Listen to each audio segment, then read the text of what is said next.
1912 की एक ठंडी रात, दुनिया ने एक ऐसा हादसा देखा जो इतिहास में हमेशा के लिए दर्ज हो गया। ये है टाइटैनिक, जिसे केवल एक जहाज नहीं बल्कि इंसानी इंजीनियरिंग का चमत्कार माना जाता था। दुनिया का सबसे बड़ा, सबसे शानदार और डूब ना सकने वाला अनसिंकेबल जहाज। लेकिन नियति को कुछ और ही मंजूर था। अपनी पहली यात्रा पर ही ये विशालकाय जहाज एक बर्फीले हिमखंड आइसबर्ग से टकराया और कुछ ही घंटों में उत्तरी अटलांटिक महासागर की बर्फीली गहराई में समा गया। लेकिन क्या टाइटैनिक की कहानी सिर्फ यहीं तक सीमित है? असली सच्चाई इससे कहीं ज्यादा गहरी है, जो घमंड, लापरवाही और भयानक बदकिस्मती का एक दुर्लभ मिश्रण थी। टाइटैनिक को British shipping company white star line ने बेलफास्ट आयरलैंड में बनवाया था। इसे बनाने में 3000 से अधिक मजदूरों ने काम किया था और इसमें 2 साल से अधिक का समय लगा। इसकी लंबाई लगभग 269 मीटर, ऊंचाई 53 मीटर, 4 मंजिला इमारत जितनी ऊंची और इसका वजन 46,000 टन था। इसे इतना मजबूत बनाया गया था कि इसमें 16 जलरोधी डिब्बे, वाटरटाइट कंपार्टमेंट्स थे। इंजीनियरों का दावा था कि अगर इनमें से 4 डिब्बे भी भर जाएं, तो भी जहाज डूबेगा नहीं। 10 अप्रैल 1912 को टाइटैनिक ने साउथहैम्पटन, इंग्लैंड से न्यूयॉर्क, अमेरिका के लिए अपनी पहली और अंतिम यात्रा शुरू की।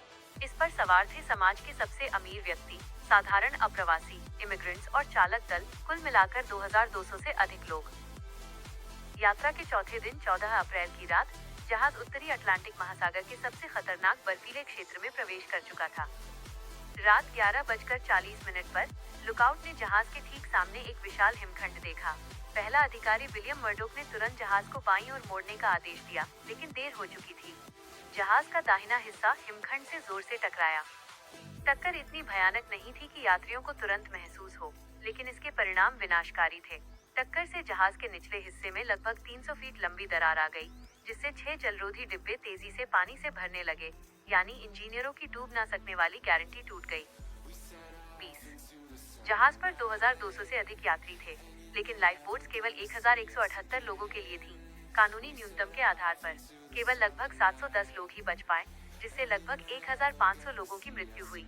शुरुआती घंटों में लाइफ बोट्स को डर के मारे आधी खाली ही नीचे उतार दिया गया। हादसे के वक्त पास में ही दूसरा जहाज कैलिफोर्नियन खड़ा था, लेकिन उसने टाइटैनिक के संकट संदेश को नजरअंदाज कर दिया। यह एक घातक लापरवाही थी। जहाज 15 अप्रैल की सुबह 2:20 बजे पूरी तरह डूब गया। बहुत कम लोग जानते हैं कि टाइटैनिक को अपनी यात्रा के दौरान पहले ही 6 आइसबर्ग वार्निंग मिल चुके थे, जिसमें से आखिरी चेतावनी घटना से सिर्फ 30 मिनट पहले आई थी। इसके बावजूद जहाज के मालिक जे ब्रूस इस्मे ने यात्रा का रिकॉर्ड बनाने के लिए जहाज की स्पीड कम नहीं की। रिकॉर्ड्स बताते हैं कि टाइटैनिक का निर्माण जिस लो ग्रेड स्टील से हुआ था, वो बेहद ठंडे पानी में आसानी से टूट, ब्रिटल फ्रैक्चर सकता था। ये टक्कर को सहने के लिए पहले से ही कमजोर था। दुर्भाग्य की चरम सीमा ये थी कि लुकआउट के पास दूरबीन भी नहीं थी, क्योंकि उन्हें गलती से साउथहैम्पटन में छोड़ दिया गया था। अगर दूरबीन होती तो हिमखंड 10 सेकंड पहले दिख जाता और शायद टक्कर टाली जा सकती थी। एक और विवादास्पद थ्योरी है कि टाइटैनिक को उसके पुराने क्षतिग्रस्त जुड़वा जहाज ओलंपिक से बदल दिया गया था, ताकि बीमा राशि प्राप्त की जा सके। हालांकि ये थ्योरी आज भी विवादित है। इस त्रासदी के सबसे दर्दनाक पहलू इंसानियत और बलिदान के थे। जहाज के कप्तान एडवर्ड स्मिथ आखिरी समय तक अपनी ड्यूटी पर रहे और जहाज के साथ ही डूब गए। यात्रियों में डर कम करने के लिए जहाज पर मौजूद म्यूजिशियंस का बैंड लीडर वेलेस हार्टले के साथ आखिरी समय तक संगीत बजाता रहा। कई अमीर पुरुषों ने बच्चों और महिलाओं को जगह देने के लिए अपनी जान कुर्बान कर दी। ये हादसा इंसानी घमंड पर मानवता की जीत भी था। टाइटैनिक का मलबा 1985 में महान समुद्र विज्ञानी डॉक्टर रॉबर्ट बॉलार्ड की टीम ने खोजा। आज जहाज का मलबा 3 किलोमीटर से अधिक गहराई में है, 2 मुख्य टुकड़ों में बटा हुआ।